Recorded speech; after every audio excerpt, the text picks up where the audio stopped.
Bonjour, salam alaikum. On est le 18 janvier. حبيت نهضر لكم على الغاز دو شيست. الغاز الصخري خاطر في هذا الوقت راهم يهضروا عليه بزاف في الجزائر اي سا سو كومبرون. يعني دعوة خطيرة. بون نقدم روحي انايا عبد القادر سعد الله. سوي دكتور جيوسيونس. خدمت في الجزائر في الجامعة، قريت من 65 حتى 94. بون خدمت في كل جهة، الصحراء، الغوكار، الأطلس الصحراوي والتل لو نور، وخاصة في بلاد القبائل لا غروند كابيلي.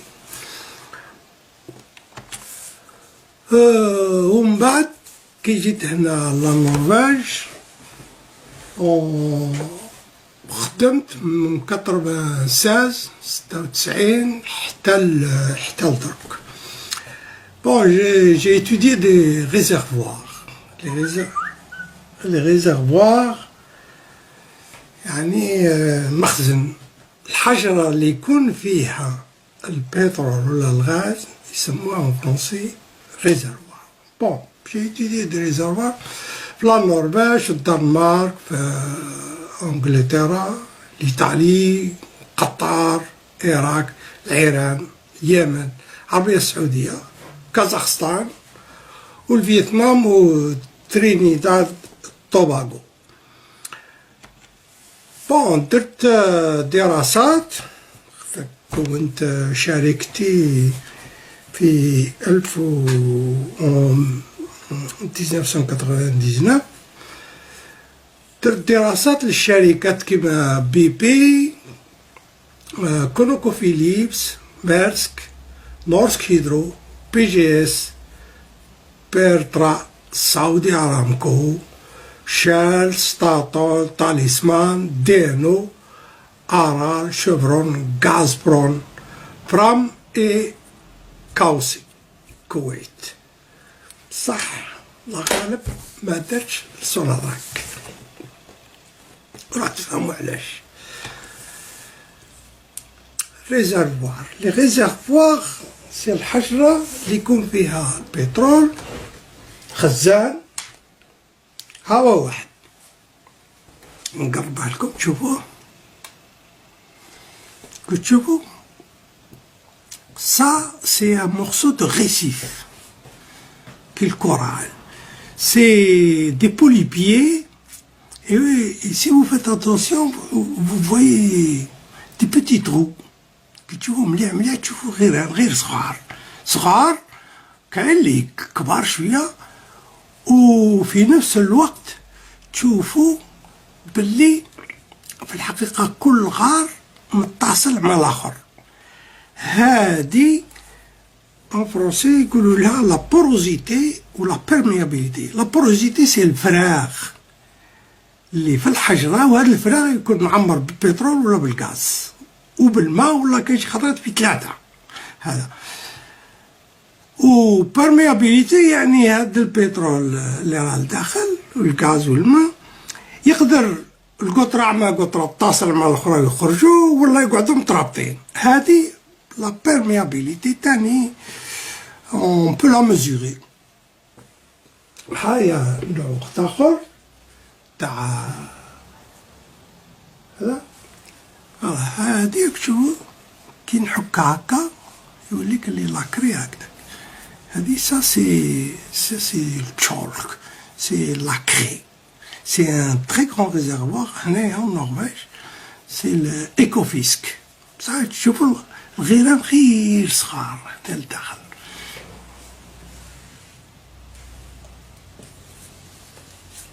كلي شغل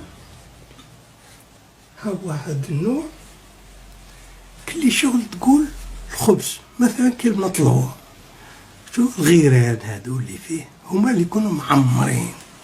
هادو سا سي دي بون ريزرفوار كلاسيك. وكاين لي شيست، ها هو واحد تشوفو كي مزير. ها سي كوم د لاردواز، غير الاخر كان كل مطلوع معمر قابي، وهذا كيزرع ولا كيخبزو في الفطير. كي تجي تشوف ما تبان حتى ثقبة اللي تتحمر بالغاز ولا بالبترول. باش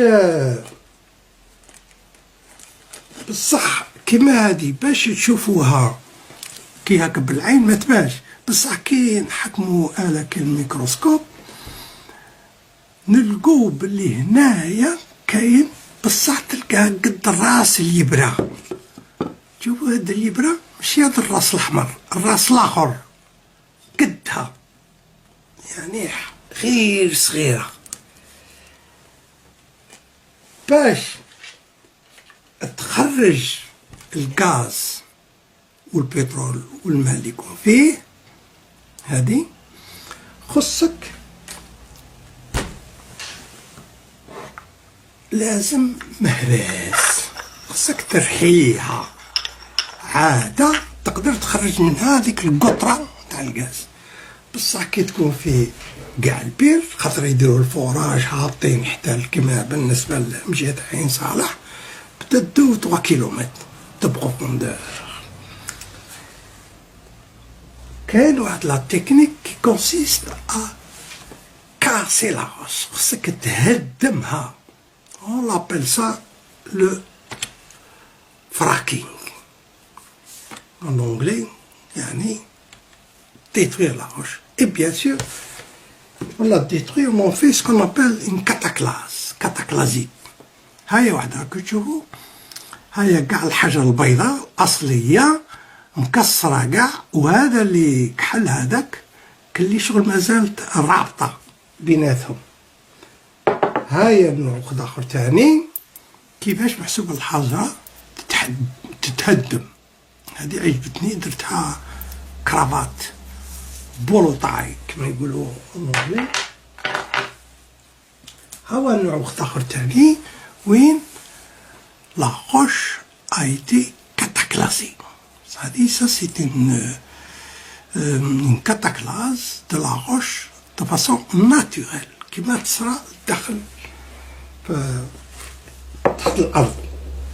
هو النوع آخر وين الحجرة الأصلية كلي شغل هاك ومن بعد تكسرت. Il y a des fractures, ça c'est des fractures, mais qui ont été remplies par du quartz. هذه تاني تصرى en profondeur. بصح باش دير لها هذاك هذا النوع تاع الحجرة le schiste، il faut le détruire et on utilise on pompe de l'eau. Alors il faut faire un forage vertical et après à une certaine profondeur كيوصلوا مثلا 2 ولا 3 كيلومتر بالنسبة لمجهة عين صالح، يعاود يروح اوريزونتال هكذا، يروح عدة كيلومتر. أنا اللي درست خطرة الفوراج راح 12 كيلومتر هكذا اوريزونتال. معناتها كي يوصلوا لهذاك الشيست يروحوا من جهة ما على باليش بالك 10 كيلومتر من جهة أخرى، كيف من جهة أخرى. ومن بعد ils vont pomper l'eau pour créer une pression pour casser la roche. Donc à de très fortes pressions ils envoient l'eau et ils envoient de très grandes quantités d'eau. On parle de 15 à 25 millions de litres d'eau par puits. Bon, il y a des risques. يعني l'exploitation a montré de par le monde في العالم كاع باينة باللي des risques catastrophiques. C'est pas des risques uniquement d'argent. حنا بالنسبة لينا les risques c'est la pollution تاع الماء. الماء اللي راه في الكونتينونتال انتركالاري تيرمينال، سكون ابل ان ابال بيان لي ريزيرف دو. هذا الماء اللي جاي الفوق. يقول لك لي فراكتور ما يطلعوش حتى مليشيست اللي راهم في بالي في السيلينيان ولا في الديفونيان ما يطلعوش فوق. هذه غلطة كبيرة، لخاطر كي هذاك لي فراكتور كي يدخلوا الداخل في الشيست، le réseau de fractures qui va se créer en fin de compte dans ces cataclasmes, ce réseau de cataclasmes, il va arriver jusqu'au toit, le toit des schistes. Et là, il passe à l'autre formation. Quelle est l'autre formation? Si c'est les schistes du silurien, c'est le dévonien. Si c'est le franien, c'est du niveau à l'intérieur du dévonien, le dévonien, les grilles sont déjà fracturées. Donc, le grand danger, c'est qu'il rejoint un réseau de fractures qui existe déjà. Et c'est ça qui fait que les produits, parce qu'on injecte de l'eau avec des produits chimiques, avec du sable, etc., et ça va contaminer les nappes de l'albien qui servent de réservoir potable pour toute la population du Sahara. Alors les accidents, bien sûr, il y en a eu. Il y en a eu en Algérie, on en connaît, bon, mais donc, il y a eu un accident très, très, très grave à Ouargla. واحد c'est Rourde, le bassin, le gisement de Rourde el-Bagel qui a été détruit. C'était le deuxième gisement d'Algérie. Balak Hassim Saoud, Balak Hassim. Non, je ne connais pas les détails parce que les informations de son attaque, باش يمدهم ليا قال لك عبد القادر يحضر بزاف ويكتب بزاف دونك ما توروا له والو. بون نسمع هاك وهاك برك. وكاين حوض قرقاوي هذاك في مجيت ورقه. هذا سي هذا غادي نوريها لكم باسكو درك راه يبان في الساتيليت. غادي نوريها لكم بالعقل برك. راكم تشوفوها روحوا الارث جوجل، روحوا لسعير قربوا نروحوا هايا تزال هنا الفوق. بون نحو قحدو خطر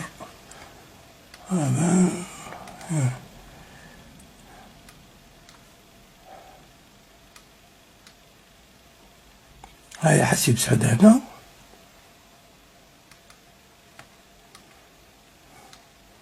ورقلة، وهنا هايا كي تقرب نزيدو نقربو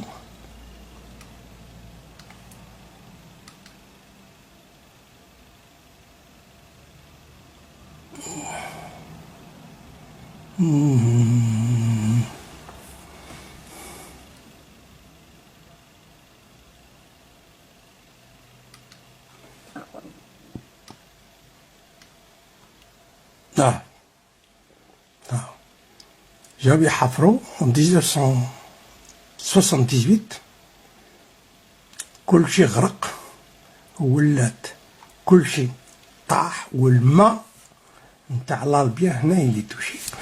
Bon, comment ça s'est passé, etc. Je connais pas exactement, mais ça a fait, c'est un trou qui fait presque 1 kilomètre de diamètre. Bon, donc les accidents, Kaimin. Faut pas nous dire qu'il n'y a pas de risque. Voilà, je vous remercie.